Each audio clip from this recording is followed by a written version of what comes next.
바쁘시고 또 분주한 연말, 이것도 이번 주에 너무나도 좀 충격적이고 또 어려운 그런 상황들 속에서 우리 목사님들 당장 이번 주일날 어떻게 설교를 해야 될지 참 고민도 많으실 것 같고, 다 같은 고민인 것 같아요. 이렇게 목회자라면 좋은 말씀으로 우리 성도들을 먹이겠다. 정말 요즘 최근에 흑백요리사라는 그 프로그램이 있었잖아요. 어떻게 하면 좋은 재료를 가지고 또 좋은 꼴을 먹일까, 좋은 양식을 먹일까, 메뉴는 뭘 정할까, 이런 같은 고민들을 많이 하실 것 같아요. 저를 잠깐 좀 더 소개를 하면, 이제 장신에서 이제 MDB하고 THM 또 설교학으로 좀 했고요. 미국 에모리 대학에서 설교학으로, 그때 인덕티브 프리칭, 균합법적 설교에 대한 관심을 갖고 공부를 했고, 콜롬비아 신학교에서 디민과정 마치고, 그리고 온누리교회에서 11년 동안 이제 목회 사역을 하다가 이곳 청주 상당교회 온 지는 지금 이제 9년 되었습니다. 사실 올 한 해 그 로잔 대회 같이 연결을 해서 사도행전 프로페자를 1년 동안 쭉 끌어 나오고 있는데, 사실 우리 박용호 목사님이 거의 그냥 멱살 캐리 하다시피 할 정도로 엄청난 에너지와 또 추진력을 가지고 정말 귀하게 섬겨 오셨어요. 그것을 바통을 이어받아서 이제 내년도에 주제별로 이렇게 또 설교를 해나가는데, 그 첫 스타트를 또 제가 끊게 돼서 굉장히 부담도 되고 한편으로 굉장히 기쁨이고 영광이라고 생각을 합니다.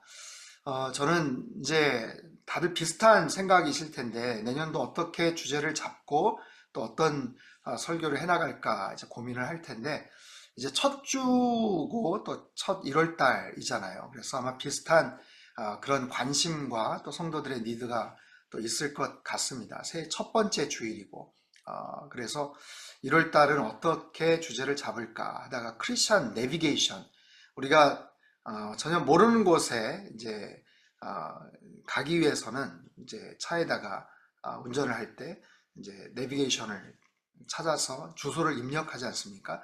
그 과정을 차용을 해서 4가지 주제로 이렇게 한번 잡아봤습니다. 그래서 첫 번째는 창세기 13장 말씀을 가지고 목적지를 입력하는 것. 제일 중요한 게 목적지를 입력하는 것이죠.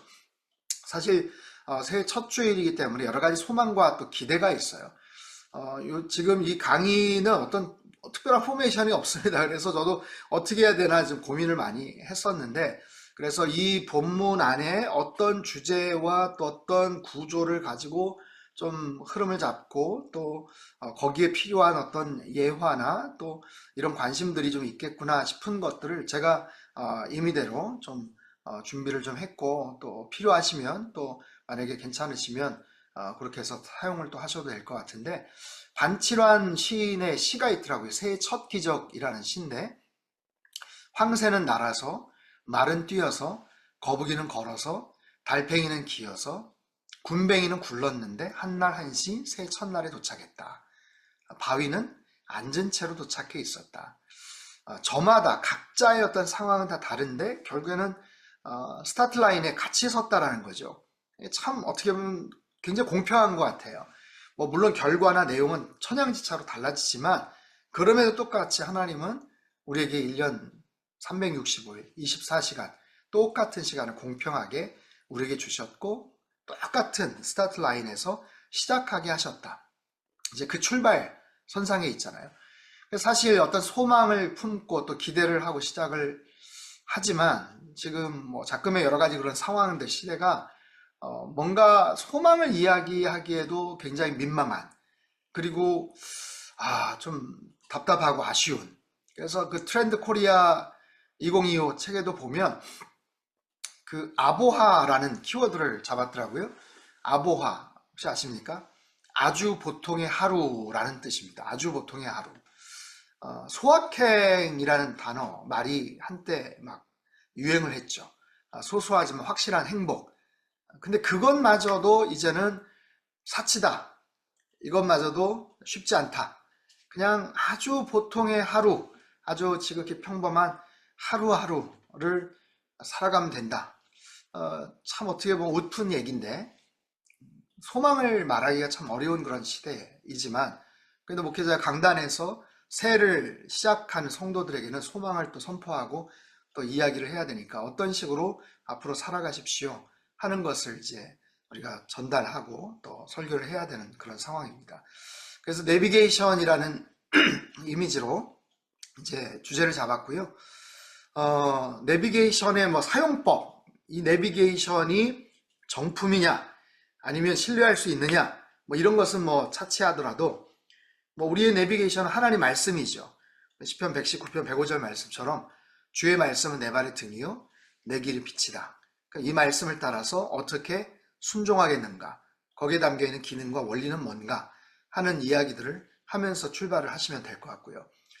창세기 13장의 뭐 배경에 대해서는 뭐 우리가 잘 알고 있는 그런 내용이니까 간단하게 설명을 좀 하시고, 거기에는 이제 아브라함과 롯의 갈등이 나오죠.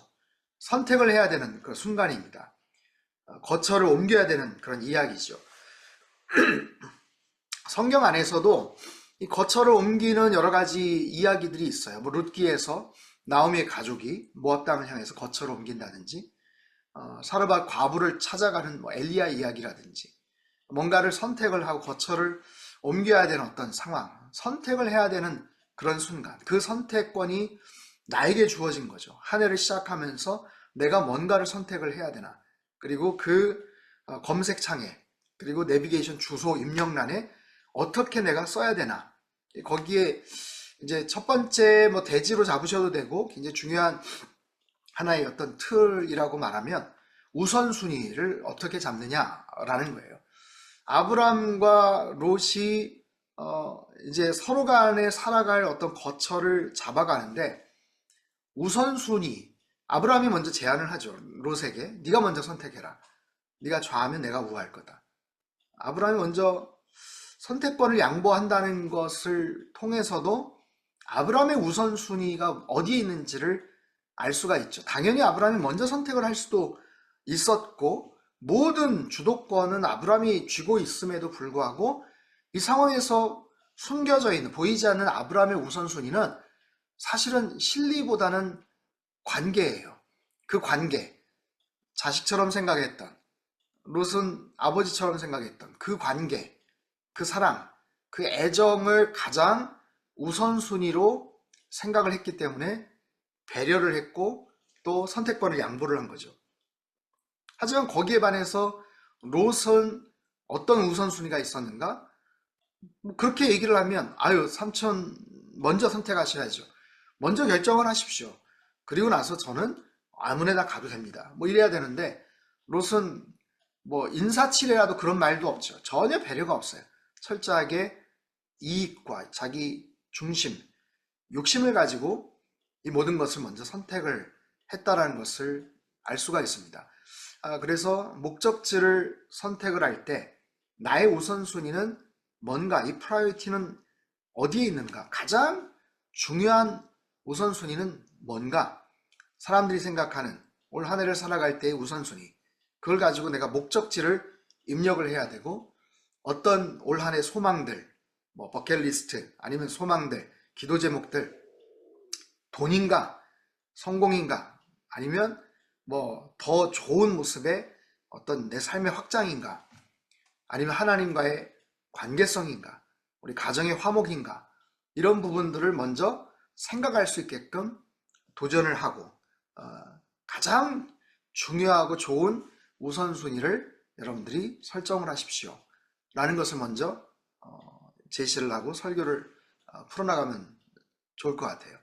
이 과정 속에서 두 번째는 이제 무엇을 의지하는가를 볼 수 있어요. 롯은 자기에게 주어진 그 선택권을 가지고 목적지를 입력하죠. 자기가 결정을 하죠. 근데 롯은 무엇을 의지하냐면 10절을 보면, 이에 롯이 눈을 들어서 요단 지역을 바라본지요. 그렇게 시작을 하거든요. 눈을 들어서 요단 지역을 바라봤다.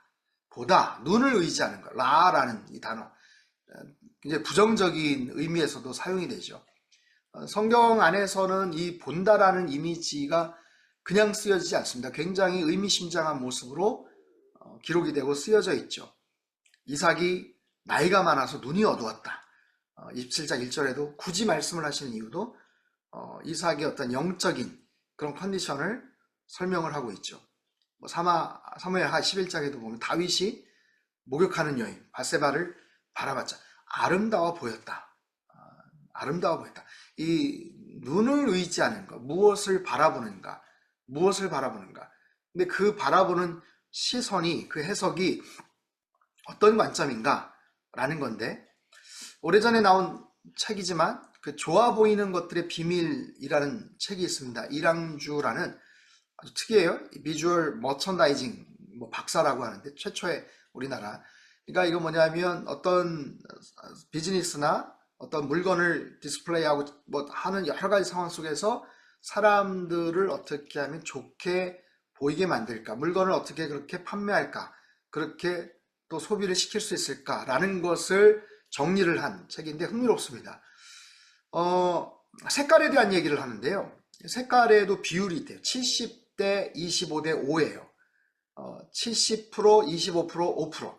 그러니까 내가 중요하게 생각하는 강조하고 싶은 색깔을 그냥 하는 게 아닙니다. 거기서도 이제 그런 얘기를 해요. 스타벅스 하면 그럼 어떤 색깔이 떠오르십니까? 스타벅스 하면 짙은 초록색이 떠오르거든요.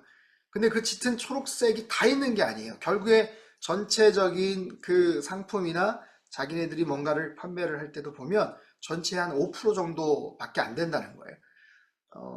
다른 색상은 한 70%는 그냥 기본적으로 깔아주는 색상이고, 그 중에 25%는 그 강조하는 색깔을 받쳐주는 보조 색상입니다.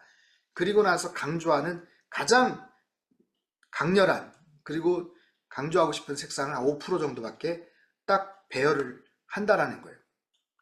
테이블 위에 음식이 놓여져 있는데 그 음식이 가장 맛있게 보이려면 그 위에 조명이 70에서 한 90cm 정도 떨어져 있으면 그 음식이 가장 맛있게 보인대요. 이걸 아무튼 이렇게 분석을 했어요. 그래서 이게 근사한 식당이나 이런 데 가면 조명을 딱 그 정도 선에서만 이렇게 딱 음식을 비춰질 수 있게끔 한다라는 거죠.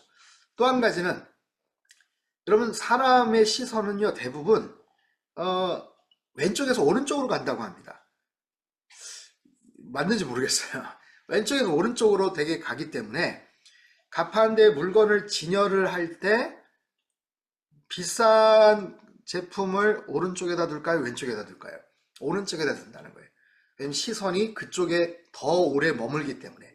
그럼 왼쪽은 뭐냐면 화려한 색깔로, 그리고 굉장히 싼 물건, 사람들의 시선을 먼저 끌 수 있는, 그렇게 해서 시선을 끌고 거기서부터 오른쪽으로 시선이 움직이기 때문에 가장 오랫동안 머무는 곳에 좋은, 그리고 값비싼 물건을 놓으면 똑같은 상황이라도 훨씬 더 물건을 많이 팔 수 있다. 뭐 이런 거예요. 아무튼 그런 상황들 속에서 사람의 눈을 좋아 보이게끔 만드는 그런 부분들이 있죠. 제가 잠자리의 눈, 이건 뭐 여러분 많이 또 아실 것 같은데, 잠자리에는요 겹눈과 혼눈과 뭐 다양한 눈이 뭐 해서 한 10,000개에서 30,000개 정도의 눈이 있다고 합니다. 뭐 이해가 잘 되질 않는데 아무튼 굉장히 많은 눈이 있어요. 엄청나게 많은 눈이 서로 이렇게 돌아가지만, 근데 정작 중요할 때 판단할 인지 능력이 없어서 한여름에 뭐 창문을 열어놨는데 잠자리가 들어왔다. 근데 열려진 창문을 다시 나가지를 못하는 이제 그런 안타까운 상황이죠. 그러니까 눈이 아무리 많아도 그것을 제대로 판단할 인지 능력이 없으면 허사다라는 거죠. 그러니까 결국 어떤 눈을 갖고 있는가? 롯이 요단 땅을 보면서 그것이 좋아 보였거든요. 여호와의 동산 같았더라 하면서 처음에 한꺼번에 먼저 가지 않아요. 차츰 그쪽을 향해서 나아가는 그런 과정들이 있습니다. 근데 중요한 것은 롯이 그 도시를 바라봤을 때 좋아 보였지만 13절에 보면 하나님이 그 도성을 어떻게 보시는가, 하나님의 평가죠. 하나님 것을 어떻게 보시는가. 13절에 소돔 사람은 여호와 앞에 악하며 큰 죄인이었더라. 이것이 하나님께서 바라보시는 평가예요. 하나님 앞에 악했고 큰 죄인이었다. 하나님이 보실 때 그 성은 어땠나? 하나님의 관점으로 나는 무엇을 보는가? 어디를 보는가? 이 부분이 가장 중요하죠. 그래서 이 목적지를 입력할 때 내가 우선순위를 어떻게 갖고 목적지를 입력할 것인가, 그리고 무엇을 의지하고 무엇을 바라보면서 주소를 잘 찍을 것인가. 이게 내비게이션을 뭐 사용해 보셔서 아시지만 막연하게 대충 찍으면 실수할 수가 있습니다. 그리고 같은 지역과 같은 동네가 같이 나올 수도 있고요. 제가 한 3주 전인가 실수를 했어요. 선한목자교회에서 아침에 모임이 있어서 7시 30분 늦지 않기 위해서 여기서 일찍 출발을 했습니다. 청주에서 뭐 보통 한 1시간 30분 40분인데 그래도 넉넉 잡고 여유 있게 출발을 했어요. 출발해서 시간 전에 도착을 했습니다. 근데 기분이 싸한 거예요. 이상하다 싶어가지고 다시 주소를 보니까 선한목자교회인데, 제가 가야 될 곳은 성남 선한목자교회인데 저는 수지 선한목자교회로 치고 간 거예요. 왜 그런 어이없는 실수를 했는지 모르지만 그냥 선한목자교회 하면 수지가 아닌가. 사실 저는 뭐 그 지역을 잘 몰라서 수지나 성남이나 뭐 용인이나 뭐 거기서 거긴가 뭐 이런 생각인데, 아무튼 그렇게 착각을 했습니다. 그래서 다시 주소를 치니까 거리는 그렇게 멀지 않은데 이미 출근 시간이 돼가지고 한 3, 40분 그냥 또 시간을 허비하고 모임에 좀 늦게 간 적이 있어요. 그래서 아무리 그 전날 준비를 하고 일찍 일어나가지고 일찍 출발을 해도 이 목적지를 정확하게 입력을 못하면 이거는 엉뚱한 길로 가는구나 하는 아무튼 큰 깨달음을 얻었습니다. 우리 목사님들 한 해 시작할 때 뭐 설교를 위해서도 그렇지만 정말 한 해를 잘 출발하시도록 우리 성도들에게 잘 권면하시고, 그렇게 크리스찬 내비게이션 첫 번째 파트를 이렇게 좀 다루시면 좋을 것 같습니다. 네, 뭐 이렇게 진행을 뭐 하겠습니다. 그냥. 네, 두 번째는 믿고 따르기예요. 욥기서 23장 8절에 15절까지 말씀인데 본문은 따로 안 읽겠습니다. 자, 내비를 치고 갈 때 뭐냐면 이 긴가민가 싶을 때가 있죠. 제가 좀 전에도 그런 얘기를 했지만 이게 맞나 싶을 때가 있어요. 이게 그럼 중간에 서서 확인을 하면 되는데 인생의 내비게이션 속에서는 이걸 확인을 하기 어려울 때가 있죠. 분명히 내가 정확하게 목적지를 쳤지만 가면서 의심이 들 때가 있어요. 헷갈릴 때가 있다고요. 그럴 때 어떻게 해야 되나? 욥의 경우도 마찬가지죠. 그렇게 신실한 하나님의 사람인데 의심이 들 수가 있죠. 옆에서 새 친구들이 계속해서 거기에 대해서 뭔가 막 속을 뒤집어 놓고 그 상황 가운데서 자신의 어떤 믿음, 하나님을 향한 자신의 어떤 태도가 완전히 허물어지면서 이걸 어떻게 계속 붙잡고 가야 되나 싶어하는 그런 상황들이 나옵니다. 그럴 때 어떻게 해야 되는가? 내가 아는 것과 모르는 것을 분명히 하라라는 거예요. 내가 아는 것, 그리고 내가 모르는 것. 욥은 그것을 구분을 합니다. 자기가 모르는 게 있다. 그 8절과 9절인데 제가 한번 읽어볼게요. 그런데 내가 앞으로 가도 그가 아니 계시고 뒤로 가도 보이지 아니하며 그가 왼쪽에서 일하시나 내가 만날 수 없고 그가 오른쪽으로 돌이키시나 배울 수 없구나. 이것은 어떻게 보면 푸념일 수도 있고 불만의 표현일 수도 있지만 저는 그렇게 생각을 합니다. 내가 모른다. 하나님의 현존, 하나님의 살아계심은 내가 알지만 하나님이 지금 어디에서 일하시는지, 하나님이 지금 어디 위치에 있으신지, 하나님이 어떤 상황으로 나를 지금 보시는지 나는 정말 모르겠다 하는 거예요. 내가 아는 것보다 모르는 게 훨씬 더 많다라는 것을 욥은 거기서 고백을 하죠. 우리가 이것을 잘 구분할 수 있어야 되죠. 욥기의 주제는 뭐 신정론이지만 결국에 하나님께서 후반부에서 욥에게 질문하시는 내용도 보면 결국에는 욥이 갖고 있는 그 관념, 자기 마음속에 이 프로세스를 통해서 갖고 있는 생각은 내가 나름 의롭다라는 거죠. 내가 그래도 이 부분에 대해서 하지 않았냐? 내가 해왔다. 그래도 내가 안다 라는 거지만 하나님은 거기에 대해서 반박을 하시죠.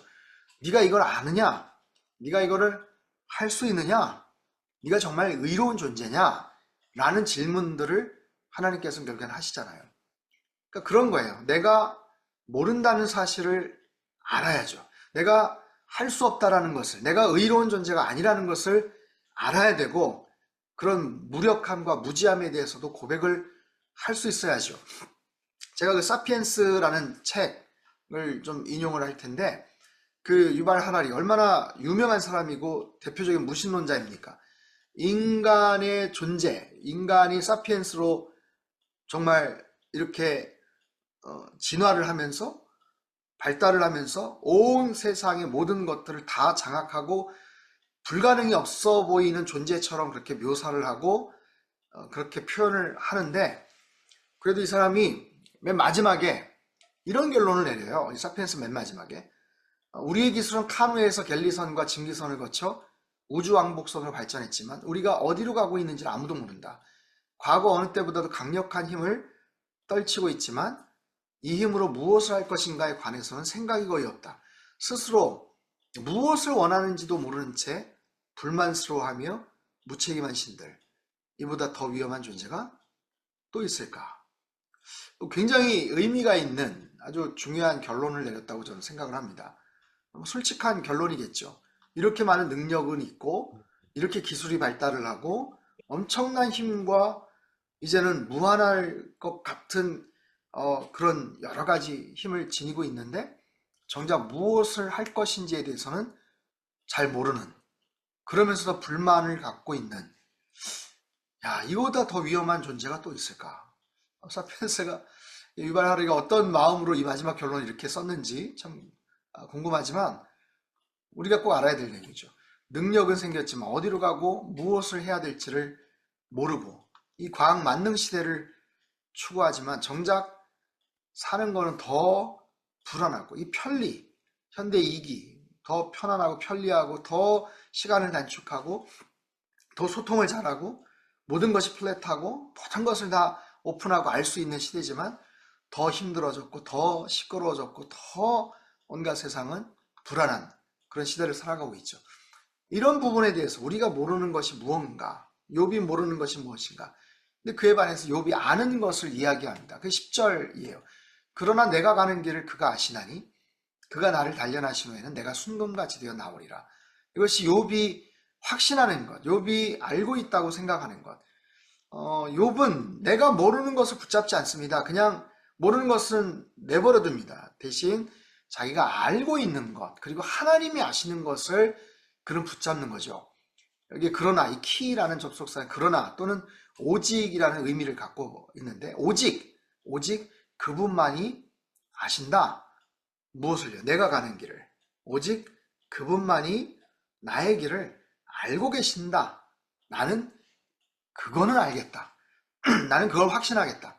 내가 다 모르겠지만 왜 이런 고난이 펼쳐지는지 모르지만 하나님 내 길을 아신다. 여러분, 목회를 하시고 상담을 하시고 또 신방을 하시다 보면 많은 성도님들이 그 고난들, 알 수 없는 고난들, 질병의 고통들, 왜 하나님 이런 문제를 내 가정에 주셨나요? 어떻게 이런 일이 벌어졌나요? 우리도 너무나도 속상하고 답답할 때가 많잖아요.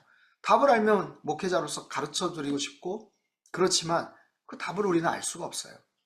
근데 중요한 것은 우리는 처음 반응이 알고 싶다. 왜 도대체 이런 일이 벌어졌는지에 대한 그런 궁금증들, 고민들을 하지만 사실은 그 답을 안다고 해서 그 고민이, 그 고통이 사라지는 것은 또 아닙니다.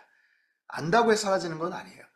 그렇기 때문에 내가 모르는 것과 아는 것을 분류를 하는 거죠. 내가 가는 길, 여기서 길이라는 단어, 데레크라는 이 단어는 그냥 단순한 길이 아니라 내 살아왔던 모든 삶의 양식들, 내 삶의 행동들, 삶의 모든 동선들, 앞으로 또 살아갈 모든 길들, 이 모든 것을 다 하나님이 알고 계신다라는 것. 그래서 그 알고 있는 것을 근거로, 이게 믿음이죠. 믿음의 영역에서 이제 순종의 영역으로 나아가는 거예요. 그러니까 나는 이렇게 하겠다라는 거죠. 그게 이제 11절 이하의 내용인데, 그 공동 번역으로 보면 나의 발은 그의 발길을 따라 그가 가시는 길을 한 발짝도 벗어나지 않았네. 그의 입술에서 흘러나온 계명은 저버린 일이 없으며 그의 입에서 나온 말은 마음 깊숙이 간직해 두었네. 그러나 그가 결정하시면 아무도 돌이킬 수 없고 그가 계획하시면 기어이 이루어지고야 마는 것. 그의 모든 계획이 다 시행되었듯이 나에게 내리신 형도 집행하시겠지. 아주 분명한 다시 확신을 가지고 하나님을 붙잡고 순종하기로 그 발길을 따라왔고 앞으로 따라갈 것이다. 물론 나중에는 또 이제 그의 마음속에 이 모든 것들이 또 다 뒤집어지지만 이제 그런 결정과 고백을 하는 거죠. 그가 결정하시면 아무도 돌이킬 수 없다. 하나님은 어떤 분이시다? 결정권자다. 그리고 그분이 결정하고 계획하시면 반드시 이루시는 분이고 그대로 하실 수 있는 분이시다. 그 하나님을 나는 믿는다. 나는 따르겠다라는 거죠. 내가 정금같이 나오리라, 순금같이 나오리라. 그 금의 정년 과정에 대해서 우리 목사님들 잘 아실 겁니다. 계속해서 그 도가니에서 뜨거운 열을 가하면 그 금 안에 있는 불순물들이 계속해서 올라오죠. 계속해서 올라와요. 더 뜨거운 열을 더 장시간 가하면 숨겨져 있던 불순물들이 계속해서 올라오고 금 세공사는 그 위에다 자기 얼굴을 이렇게 슬쩍 비춰보면 그것이 거울처럼 완전히 투명하게 반사가 됐을 때 이제는 완전한 순금이다 라고 그렇게 해서 이제 그 작업을 마친다 라는 거죠.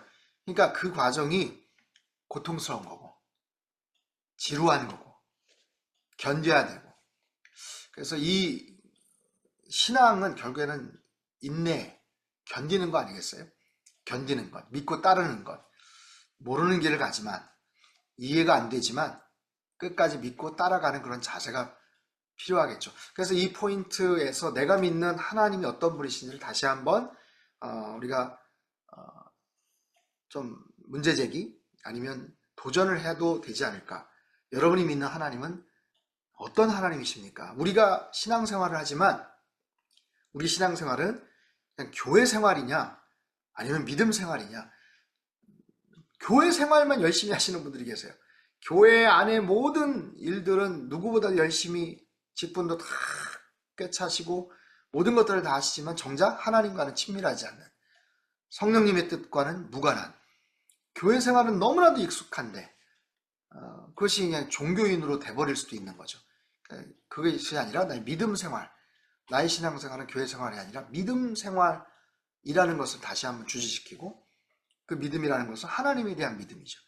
하나님의 살아계심, 하나님의 능력에 대한 믿음, 하나님의 사랑, 하나님의 섭리, 하나님의 계획에 대한, 의도에 대한 믿음. 저는 이제 그런 이야기도 종종 하는데 결국 타이밍에 대한 고민들을 많이 하잖아요. 왜 이 타이밍에 하나님이 이러셨을까? 거기에 대한 서운함들이 굉장히 많거든요.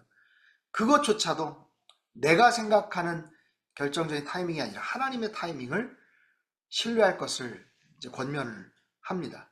하나님의 타이밍을 신뢰하자. 내가 생각하는 right 타임보다 하나님이 판단하시는 가장 정확한 타이밍을 신뢰합시다. 이제 그렇게 해서 매듭을 지셔도 될 것 같습니다. 네, 세 번째는 사도행전 16장 말씀인데 경로 재탐색입니다. 내비를 치고 한참 가다 보면 가끔 경로를 재탐색합니다 뭐 이런 소리가 들려요. 막 어떨 때는 짜증이 나죠. 제대로 지금 한참 가고 있고 중요한 타이밍에 따라가는데 그냥 완전히 먹통이 되고 버그가 나서 경로를 재탐색합니다 뭐 이런 사인이 들릴 때가 있습니다. 크리스천 내비게이션에서 경로를 재탐색한다. 이거는 하나님의 내비게이션에 문제가 있는 것이 아니라 나에게 문제가 있죠. 그건 뭐냐면 내가 가르쳐 주시는 대로 따라가지 않을 때, 거기서 인도하시는 대로 내가 순종하지 않을 때 경로를 재탐색해야 되는 그런 사인이 뜨게 되고 이제 그렇게 해서 뭔가를 기다려야 되는 타이밍이 있습니다.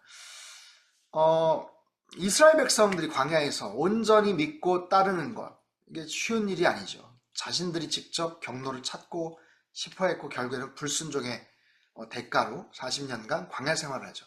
열 하루면 갈 수 있는 길을 38년 동안 방황을 합니다.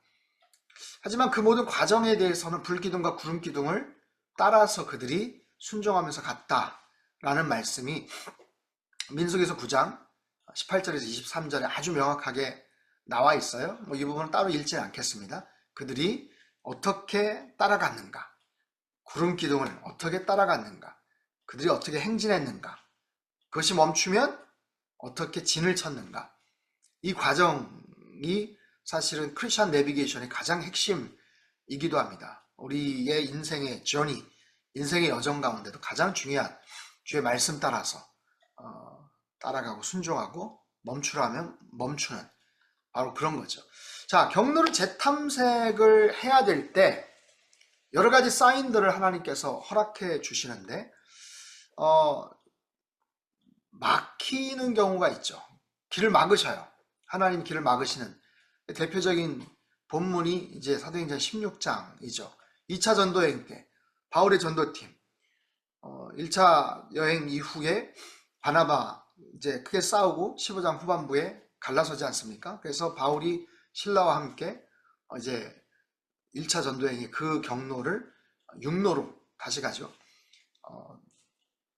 루스트라에서 디모데를 또 만나고 거기서 굉장히 좋은 모습으로 기분이 좋아서 사역을 하려고 하는데 저 북쪽 쪽도 막히고 아래쪽도 막히고 6절을 7절을 보면 성령이 아시아에서 말씀을 전하지 못하게 하시거늘 그들이 부르기아와 갈라디아 땅으로 다녀가 무시 앞에 이르러 비두니아로 가고자 했을 때 예수의 영이 허락하지 아니하시는지라. 말씀을 전하지 못하게 하셨다. 예수의 영이 허락지 않았다. 이게 정말 어려운 일이죠. 예수의 영이 허락하지 않았다. 어떻게 허락하지 않으셨는지는 모르지만 말씀을 전하지 못하게 하셨다. 올 한 해 사도행전을 가지고 쭉 강의를 해오셨던 분들, 저도 이번 주에 이제 26장 후반부 설교를 해야 되는데 사도행전 안에 큰 숨겨져 있는 두 가지 맥이 있죠. 두 줄기가 있죠. 뭐냐면 성령 하나님은 어떻게든지 말씀이 전해지기를 원하시는 거죠. 복음이 전해지기를 원하시고 기뻐하시는 것. 반대로 사단은 어떻게든지 방해하죠. 종교 지도자들을 어떻게든지 방해하죠. 때로는 육체적인 탄압으로 교회 안에 문제를 일으켜서 우선순위가 혼란이 돼서 부정직한 문제로 인해서 아나니아 삽비라의 여러 가지 이슈 이런 것들로 인해서 말씀이 전해지지 못하게 하는 사건들이 있지만 이 모든 과정을 통해서 결국에는 하나님 말씀의 승리, 결국에는 말씀이 전달이 되고 그 지역의 그 영역에 복음이 들어가고 흥왕케 되는 것. 그래서 이 큰 두 줄기를 볼 때 하나님 말씀이 전달되는 것은 어떻든지 성령님이 원하시는 뜻인데 말씀을 전하지 못하게 하셨다. 이거는 가장 어려운 하나님의 뜻을 분별하는 데 있어서 가장 고난이도의 그런 내용이 아닐까. 예수의 영이 허락지 않았다. 그럼 우리는 하나님의 뜻에 대해서 어떻게 인도하시나, 하나님의 뜻을 어떻게 분별하나, 우리 목회자도 마찬가지지만 우리 성도님들이 갖고 있는 가장 어떻게 보면 중요한 관심사 중에 하나가 목사님, 무엇이 하나님의 뜻입니까? 이런 질문들을 하곤 하잖아요. 여기서 어떻게 하나님의 뜻을 분별할 수 있을까요? 라는 거죠. 근데 사실은 하나님의 뜻에 대해서 알기 전에 이미 우리들은 수없이 많은 여러 가지 나름대로의 과정을 통해서 내가 뭔가를 판단하고 결정을 하죠. 제일 첫 번째는 감정이죠. 호불호. 내가 좋아하냐, 좋아하지 않냐. 호불호예요. 근데 그 감정을 넘어서서 이성적인 합리적인 판단이 있죠. 내가 좋아하진 않지만 나는 싫지만 그래도 이렇게 해야 돼 라는 이성적인 합리적인 판단. 물론 거기에는 뭐 금전적인 이해득실, 손해를 보냐 뭐 이런 것도 있겠지만 이 모든 과정들을 넘어서는 것이 하나님의 뜻에 대한 순종이잖아요. 하나님에 대한 뜻에 대한 순종. 이것이 하나님의 뜻인가? 하나님의 뜻이에요. 근데 지금인가? 그 하나님의 뜻이 여기인가? 그 하나님의 뜻이 나를 통해서인가? 하나님의 뜻에 대해서 분별을 할 때도 여러 가지 카테고리가 또 나오는 거죠. 그 상황 속에서 내가 어떻게 하나님의 뜻을 잘 분별할 수 있겠는가? 어떻게 경로를 재탐색할 수 있겠는가? 하나님이 막으시면 경로를 재탐색해라 라고 막으시면 어떻게 해야 되는가? 내가 싫어도 하나님의 뜻에 순종할 수 있는가? 내가 이해가 안 돼도, 내가 지금 손해를 봐도 그것이 하나님이 원하시는 일인가? 이거에 따라서 순종을 해나가는 아주 고난이도의 그런 어떤 과정이고, 우리 성도들에게도 이것을 설명을 하고 이 주제를 다루는 것은 굉장히 의미가 있다고 저는 생각을 합니다. 그래서 이 뜻에 대해서 순종을 할 때 결국에는 드로아라는 새로운 도시에 가게 되잖아요. 네, 정확히. 새로운 도시에 가고 거기에서 새로운 만남, 의사 누가와의 만남이 거기 있습니다. 그리고 건너와서 우리를 도와주십시오. 새로운 여정, 유럽으로 인도하시는 이 과정에 대해서 우리가 좀 더 설명을 하셔야 돼요. 새로운 도시로 하나님이 인도하셨다. 아마 막히지 않았으면 안 갔을 도시죠.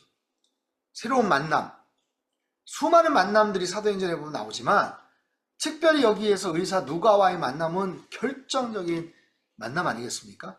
이 만남을 통해서 사도행전이 또 누가복음이 기록이 되는, 그리고 새로운 여정, 소아시아 지역이 아니라 유럽으로 하나님이 인도하시는 그만큼 중요한 의미가 있기 때문에 성령 하나님이 말씀을 전하려고 하는데 모든 상황이 다 클리어하게 정리가 됐는데도 하나님이 이상하게 막으시는 그런 때가 있다라는 그런 부분에서 우리가 이 말씀을 설명을 하는 거죠. 사도행전에 보면 여러 가지 상황 속에서 하나님께서 사람을 만나게 하시고 그들의 사역지를 바꾸시고 성령 안에서 순종케 하시는 역사들이 나오는데, 제가 한 가지 예를 좀 구체적으로 들자면 사도행전 8장의 빌립 집사, 빌립이 사마리아 땅에 가서 굉장히 복음을 잘 전하고 성공적인 사역을 하잖아요. 귀신이 떠나가고 그 성에 큰 기쁨이 임했고, 근데 성령 하나님께서 갑작스럽게 나타나셔서 개입하셔서 광야로 가라, 그 자리를 박차고 광야로 나아가라고 하는 거예요. 그래서 그 과정을 보면 뭐 이집트 쪽으로 해가지고 저기 가사라는 그 바닷가 쪽으로 해서 한 70km 떨어져 있는 곳에 결국에는 순종해서 가는데, 거기에서 이디오피아 여왕 간다게 네시를 만나지 않습니까? 우리가 잘 아는 그런 내용이에요.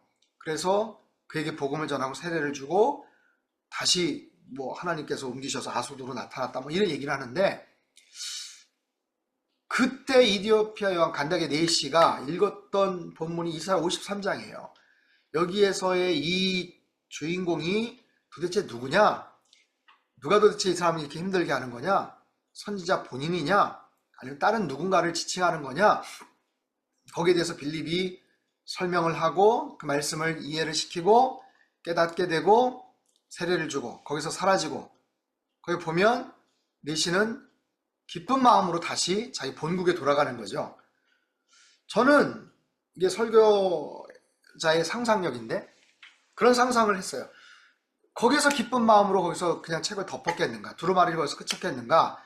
물론 그것도 뭐 상상입니다. 53장만 있었는지 아니면 더 갖고 있었는지는 모르지만, 만약에 그가 53장이 아니라 54장을 더 읽었다면 너무 좋으니까, 그 다음이 뭐가 나오는지 궁금해서 55장을 읽었다면, 56장까지 읽었다면, 제가 성경을 이렇게 찾다 보니까 56장에 이 네시가 또 한 번 감격했을 대목이 나오는 거예요.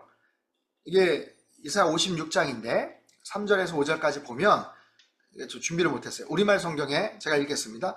이방 사람이라도 여호와께 속했다면 여호와께서 나를 그분의 백성과 차별하시는구나 하고 말하지 못하게 하여라.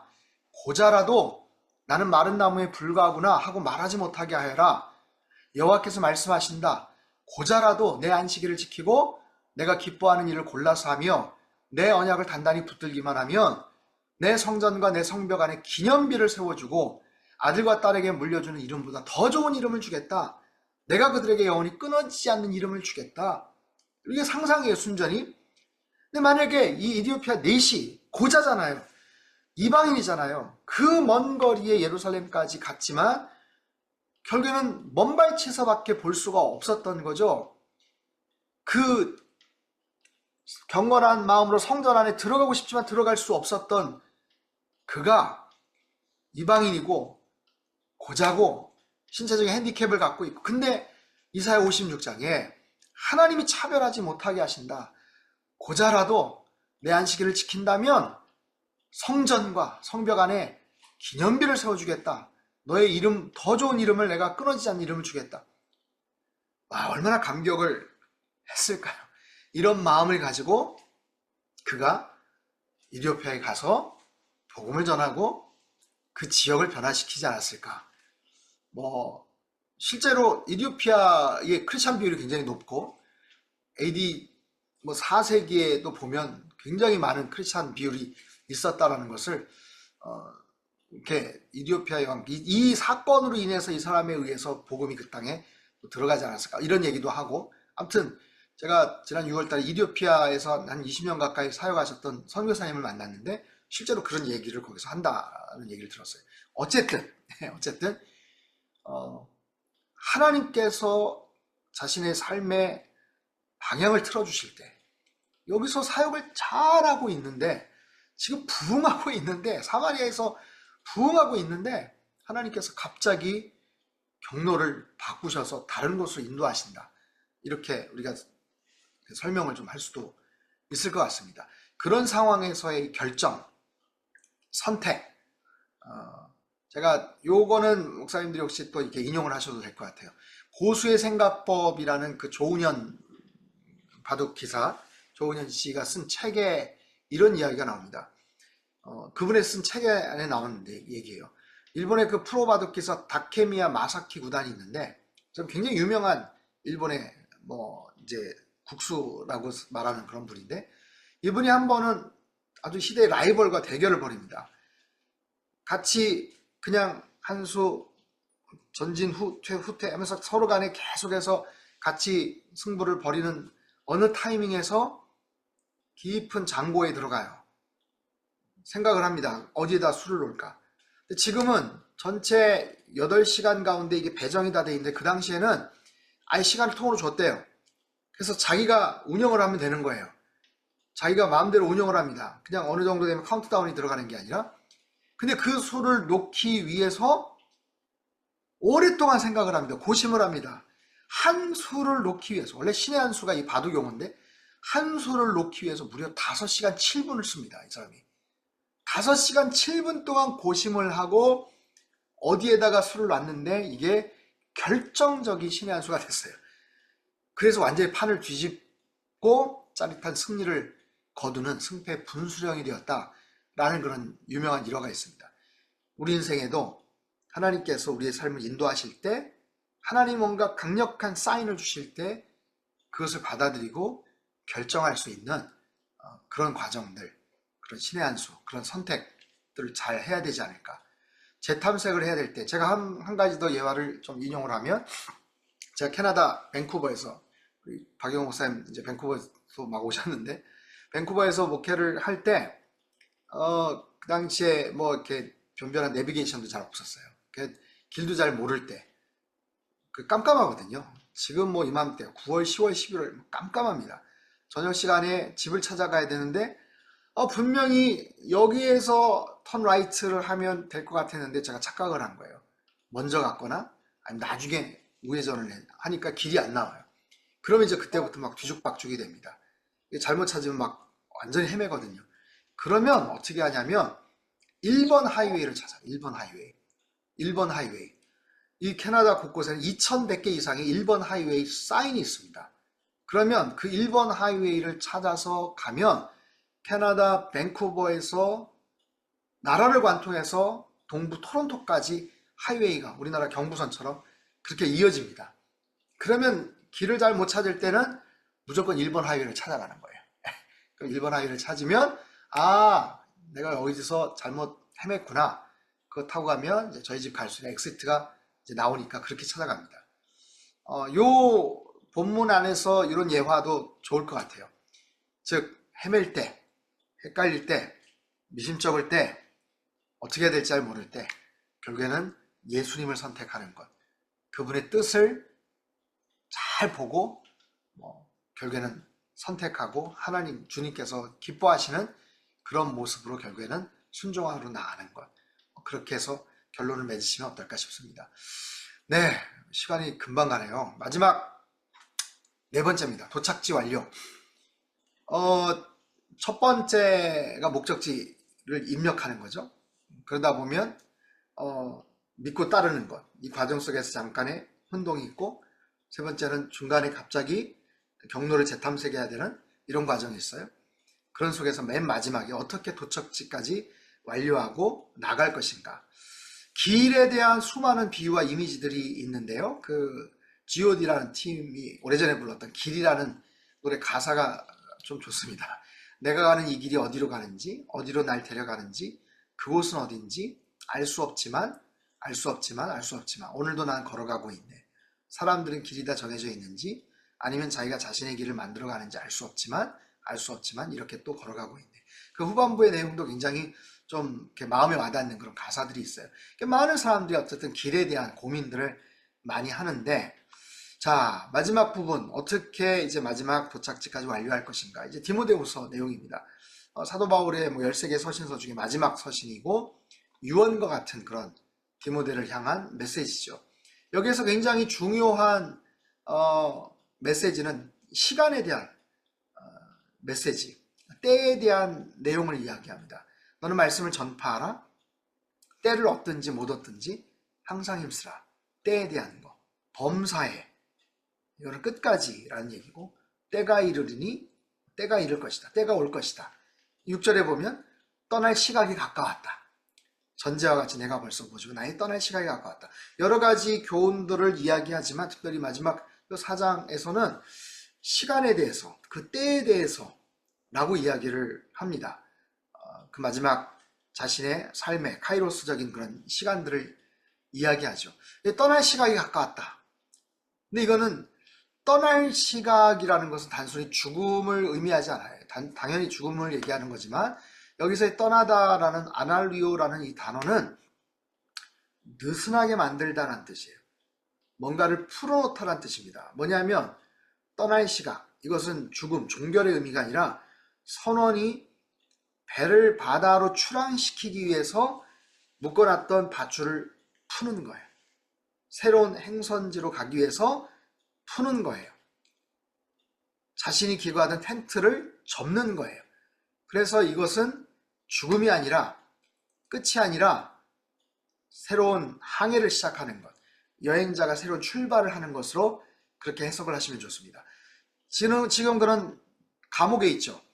여러 종류의 감옥이 있지만 로마의 마메르틴 감옥, 가장 깊숙하고 절대로 나갈 수 없는 사형수들이 갇혀져 있는 그런 감옥이에요. 사도행전 마지막에 갇힌 가택연금이 아니라고요. 위축되고 정말 위험하고 누구보다도 주눅들 수밖에 없는 상황인데 바울의 심리나 상황은 너무나도 의연하고 자유롭습니다. 그러면서 그는 얘기하죠. 이 도착지까지 어떻게 마지막에 가는가? 7절, 나는 선한 싸움을 싸우고 나의 달려갈 길을 마치고 믿음을 지켰다. 선한 싸움, 싸움이라는 거예요. 방심하면 무너지죠. 패배하면 죽죠. 마지막까지 나의 믿음을 지켰다. 이 마지막 순간에 뭐 자신의 업적을 과시하거나 자랑하지 않아요. 끝까지 믿음을 지켰다라는 것이 얼마나 소중한가 라고 이야기합니다. 요즘 정말 저도 이제 9년, 10년 한 중간 정도 온 것 같은데 마지막까지 이게 완주를 한다는 것이 정말 쉽지 않구나. 20년, 30년 목회하시고 은퇴하시는 목사님들이 정말 존경스러워요. 여러분, 장거리 운전을 하면 서울에서 부산을 찍고 부산에서 다시 오고 중간중간에 뭐 블랙아이스가 있고 요즘 같으면 좀 사고 날 뻔한 길도 있고 그런 상황에서 정신 똑바로 차리고 그렇게 해서 잘 안전운행을 한다고 하지만 이 운전이라는 것은요, 수백 킬로를 운전을 하고 잘 운전을 하고 맨 마지막에 자기 집에 돌아와서 아파트 주차장에서 사고가 날 수 있는 거예요. 그렇죠? 굉장히 운전을 잘해왔어요. 피곤한데도 졸음 참고 운전을 잘했는데 이젠 다 왔다 생각했는데 아파트 주차장에서 마세라티 같은 거 하나 팍 박을 수 있는 거고 사고를 낼 수가 있는 거예요. 그러니까 끝까지 완주하는 것이 얼마나 중요한가. 제가 이게 어느 통계에서 나왔는지 제가 좀 기억을 잘 못하는데 이 미국 목회자들 신학생들이 코로나 이후에 한 달에 한 1,500명 정도가 지금 중도 포기한다. 그런 제가 통계를 봤어요. 한 달입니다. 1년이 아니라. 이거 너무나도 가슴 아픈 얘기고 남 얘기가 아니죠. 선교지에서도 완주하지 못하는 그런 경우들, 건강의 문제든 아니면 여러 가지 목회적인 환경의 어려움이든 재정적인 문제든 본인의 어떤 실수나 스캔들이든 이런 여러 가지 부분에서 마지막까지 완주를 못한다는 것은 얼마나 안타까운 일이에요. 그 속에서 끝까지 완주할 수 있는 것, 그것의 가치, 그 의미가 얼마나 소중한지, 그리고 그렇게 됐었을 때 도착지에서 받을 수 있는 상급, 하나님이 주시는 의의 면류관, 이 면류관, 스테파노스라는 이 단어인데 이 면류관은 굉장한 영예죠. 기쁨이죠. 근데 의의 면류관이다. 뭐 영광의 면류관, 썩지 않은 면류관, 여러 가지 면류관이 있지만 의의 면류관, 저는 이 말씀이 너무 정말 감동이 돼요. 의로운가? 내가 의로운가요? 우리는 의롭지 않아요. 근데 의롭다라고 여겨주시는 거예요. 그 의롭다라는 것을 결국에는 인정해 주시는 거예요. 너 참 잘했다, 잘 싸워왔다, 인정해 주는 거예요. 누구의 인정을 받는가? 마지막 단상에서 누구에게 인정을 받는가? 시편 1편에서도 맨 마지막에 의인의 길은 여호와께서 인정하시나, 인정을 하신다는 것이 가장 큰 축복이구나 라는 거죠. 그 하나님의 인정을 받는 것, 그 의의 면류관을 받는 이 과정, 그러기 위해서 끝까지 참고 이 어려운 목회 여정을 끝까지 가는 것, 하나님 앞에서 마지막까지 수고하고 의로움, 이 면류관을 다 받으시는 우리 성도님들 되십시오 라고 우리가 권면하는 거예요. 한 해를 시작하면서 올 한 해 어떤 일들이 펼쳐질지 모르지만 단 한 번도 누구도 살아보지 않았던, 누구도 걸어가지 않았던 인생의 길이지만 마지막 순간에 하나님으로부터 잘하였도다, 의롭다 인정받을 수 있는 그런 모습으로 올 한 해를 살아갈 수 있도록 이런 권면하시고 최고의 한 해가 되실 겁니다라고 그렇게 권면하시면 좋을 것 같습니다. 딱 1분 남았는데 지금 뭐 여러 가지 원리들, 지금 뭐 어떤 제가 준비한 대로 그냥 두서없이 말씀을 또 드렸지만 이 크리스천 내비게이션이라는 것은 결국에는 이런 원리가 있고 이런 조건이 있고 여기서는 이렇게 하고 하지만 그렇게 해서 내가 핸들을 꽉 붙잡느냐, 사실 그건 아니에요. 결국에는 우리 인생이 하나님의 핸들을 잡고 계시죠. 내가 이렇게까지 인지를 하고 정말 경각심을 갖고 핸들을 잡았지만 이러다 실패하면 어떡하나, 실수하면 어떡하냐가 아니라 이 모든 것을 결국에 하나님이 핸들을 잡고 계시는, 인생의 주권자 되시는, 역사의 주권자 되시는 그런 하나님임을 우리가 고백하고 설교를 해야 되지 않을까. 이번 주일 설교가 굉장히 어려우실 것 같아요. 그렇죠? 탄핵이 돼도 안 돼도 전국은 엄청난 혼란 가운데 있을 것 같은데 성도들이 궁금해하는 것, 결국에는 하나님이 우리 역사의 주권자라는 것을 우리가 설교를 통해서 알려주셔야 되지 않을까. A냐 B냐의 관점이 아니라 사무엘상 2장에 보면 한나가 기도하잖아요. 하나님은 죽이기도 살리기도 하시는 하나님, 낮추기도 높이기도 하시는 하나님. 계시록 2장에 에베소 교회에게 첫사랑을 너희가 잃어버렸다, 너희 촛대를 옮겨버릴 것이다. 하나님은 촛대를 옮기실 수 있는 하나님, 아무도 이해할 수 없고 납득할 수 없는 깜짝 놀랄 일들이 이번 한 주간 벌어졌는데 이걸 어떻게 해석을 못하죠. 근데 그 해석을 못하지만 하나님이 모든 것들을 결국에는 주관하시는 하나님이시고 이 내비게이션, 그걸 통해서 내 인생 전체 핸들을 하나님이 붙잡고 계신다는 것을 그렇게 잘 선포하시고 그렇게 잘 설교하시고 그렇게 한 해를 시작하시면 좋을 것 같습니다. 주제와 시리즈 정할 때 이거죠? 주제와 시리즈, 주제는 성도들의 어떤 니드가 있어야 될 것 같고 또 교회의 어떤 필요에 의해서 잡아야 될 것 같고요. 요즘 같으면 어떤 시대적인 그런 상황들, 이런 것들이 반영이 되어야 될 것 같고요. 그리고 그 시리즈나 이런 부분들을 과거에 뭐 강해 설교를 잘 하시는 목사님들이나 이런 분들 보면 굉장히 롱텀으로 가는 경우들도 되게 많은데 최근에는 비교적 좀 숏텀으로, 길어야 한 8주, 한 6주에서 8주, 한 4주 정도로 딱 어떤 특별한 주제를 가지고 하실 수도 있고, 그래서 그 주제는 뭐 신년도에 시작할 때, 그리고 뭐 보통 이제 교회력이나 이런 교회 어떤 절기들이나 흐름들이 있잖아요.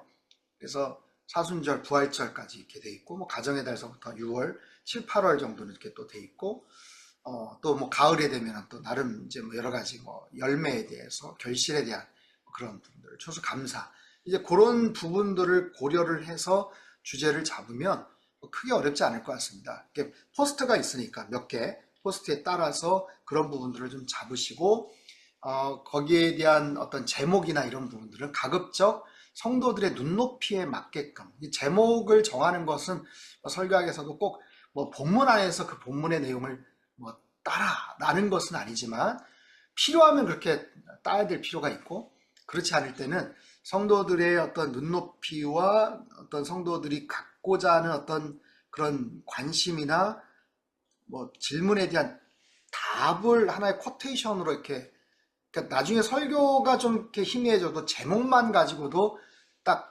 그 전체적인 시리즈가 생각이 날 수 있는 이런 부분들로 이렇게 제목도 좀 잡으시면 좋을 것 같습니다. 그래서 너무 길지 않게 좀 하시면 좋겠고, 이렇게 무엇을 설교할 것이냐도 되게 중요한데, 이걸 어떻게 설교할 것인가, 들리는 청자들, 청중들 입장에서 한번 고려를 좀 해보시고, 여러 시리즈 설교들을 좀 참고를 하시면, 이거는 답이 없어요. 목사님들이 그 교회마다의 어떤 상황에 따라서 본인들이 좀 많이 고민을 좀 하셔야 됩니다. 그리고 그 주제나 제목이 절대로 쉽게 나오지 않고 쉽게 잡으셔도 저는 안 된다고 생각을 해요. 많은 목사님들도 뭐 그러시겠지만, 어떤 경우는 정말 그 주보에 올라갈 제목 하나 잡기 위해서 막 하루 동안 끙끙거리고, 요 조사 하나에 따라서도 의미가 달라지잖아요. 뭐 이런 부분들이 굉장히 많아서, 저는 최근에 했던 설교 중에 하나를 잠깐 제목을 말씀을 드리면, 천부장 루시아가 후반부에 굉장히 중요한 역할을 하는데, 사실은 많이 묻혀져 있습니다. 그래서 사도 바울 천부장 루시아를 만나다, 그 천부장 루시아로 인해서 사도 바울이 목숨도 건졌고, 나중에는 총독이나 또 왕이나 옆에서 또 변론할 수 있는 어떤 기회도 얻어지고, 이 과정들이 있어서 사도행전에 수많은 사람들이 우리가 인지가 되고, 마나니아라든지 막 다양한 사람들이 이제 기억이 되지만, 천부장 루시아 같은 그런 사람을 좀 기억하자. 그게 단순히 기억이 아니에요. 그걸 삶의 현장으로 나아갈 때 우리의 삶 속에서 전혀 기대하지 않았지만, 천부장 루시아 같은 사람을 통해서 우리가 도움을 받을 수도 있고, 내가 갖고 있는 자리, 내가 갖고 있는 어떤 역할, 성실하게, 그 사람이 뭐 사도 바울과 친척 관계도 아니고 무슨 돈을 먹은 것도 아닌데, 그는 굉장히 강직하고 원리 원칙주의자인데, 거기에 따라서 했지만 어쨌든 본인이 기대를 했을 야고보 지도자와 또 초대교회 뭐 리더들한테는 도움을 못 받았습니다, 바울은. 근데 오히려 뜻밖의 천부장 루시아한테 도움을 받은 이제 그런 부분들을 나중에 적용으로 그렇게 이제 해놨거든요. 그러니까 그런 부분에서 이 전체적인 설교의 핵심을 담을 수 있는 메인 카피처럼 설교의 제목도 그렇게 좀 잡으시는 게 어떨까